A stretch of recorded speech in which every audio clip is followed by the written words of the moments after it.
जय बाबा गुरु गोरखनाथ। कोई घर में बा माई? अरे बेटी, हाँ इतना कम उम्र में तू जोगी बन गई लो।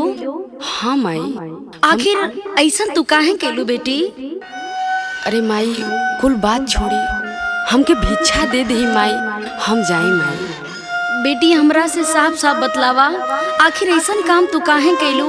इतना कम तोहार उम्र बा, इतना कम उम्र में जोगी बन गईलू। अच्छा तो ली माई, अगर ना मानब तो हम बतावतानी। बतावा बेटी। सुनी। एक बार हमारा से और भइले नदनिया माई, एक बार हमारा से और भइले नदनिया माई, धोखा खैली प्रेमवा में, धोखा खैली प्रेमवा में, बनली जोगिनिया माई।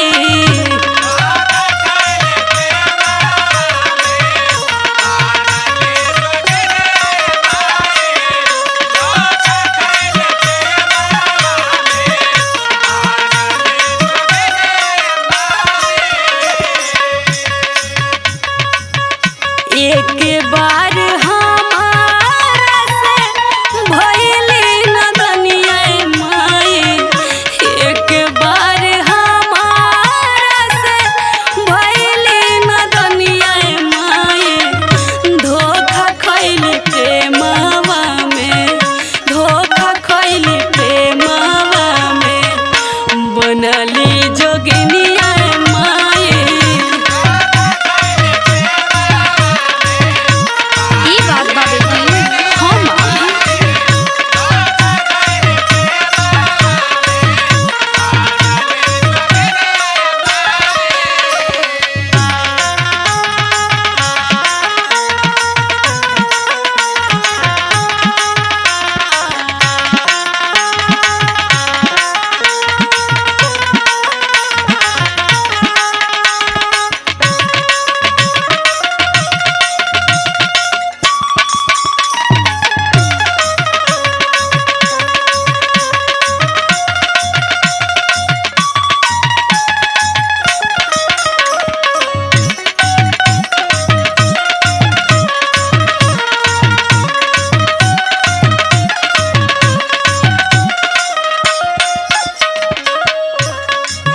बेटी, बोली माई। यही कारण से तू जोगी बन गईलू।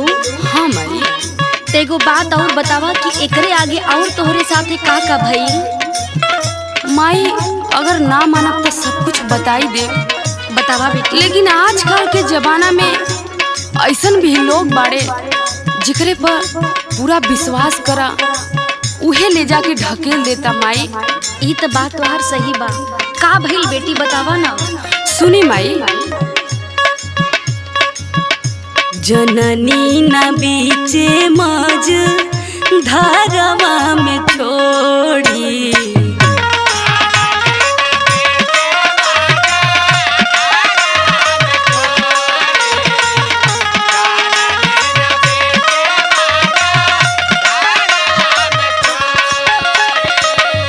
देई के दिलासा नाता हमरा से तोड़ी हो, हमरा से तोड़ी।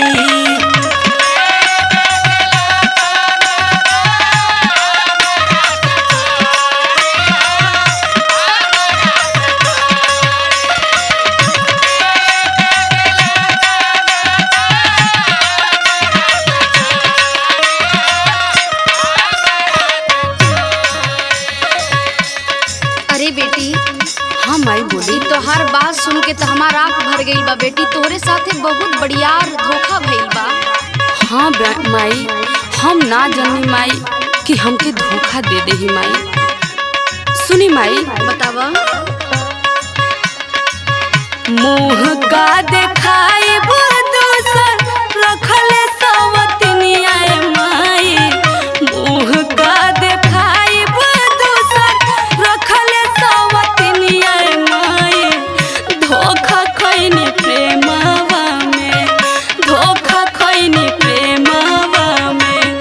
बननी जोगिनिया ये माई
अरे बेटी बोली माई। तोहार बात सुन के अब हम का करी, हमार तो कोनो बसे काम ना करत बा कि तोहरे साथ इतना बढ़ियार धोखा हो गई बेटी।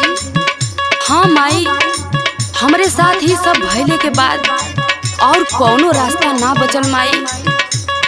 इहे से हम बाबा गुरु गोरखनाथ के शरण में जाके जोग रमा लेनी माई। और आगे कहानी सुनी माई। गुरु गोरखनाथ के शरणिया में गइनी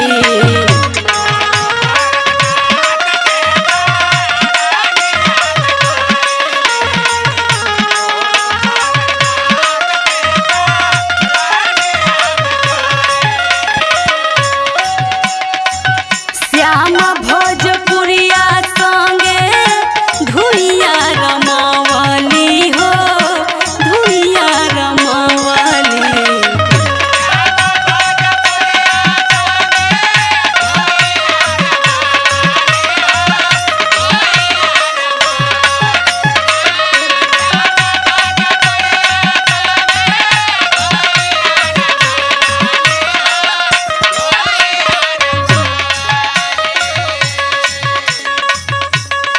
अच्छा बेटी, हाँ माई। एगो बात बतावा, तोहार नाम का बा? अच्छा माई सुनी। बतावा। देई दागु दरिया ममता। ममता? हाँ माई। अरे बेटी तोहार नाम ममता बा? हाँ माई। हम कब्बे से तोहके देख के ये सोचत रहनी कि तू तो बिल्कुल हमार बिटिया लगत बाड़ू। तू सही में हमार बिटिया निकलू बेटी। इतना बढ़ियार तोहरे साथे घटना हो गई तो हमरे पास काहे लैलू बेटी? ऐसा काम काहे कैलू? अरे माई का बताई, हम बहुत भारी धोखा खैनी माई। हम जानत रहनी माई कि तू हमार माई हो, लेकिन हम बात छिपौले रही माई, ना बतावत रही।